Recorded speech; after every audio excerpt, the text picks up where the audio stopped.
तुम्ही ही जी जागा बघताय, खरंच हे एक तालुक्यातील बस स्टँड आहे। जिल्हा परभणी, तालुका पूर्णा, या पूर्णा तालुक्यातील हे बस स्टँड आहे। हे बघू शकता किती सुंदर बस स्टँड आहे।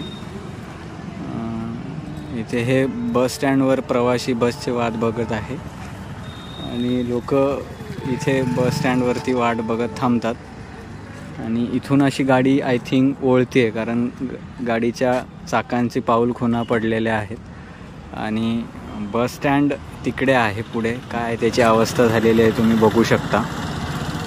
खरं तर मी माझ्या आयुष्यातील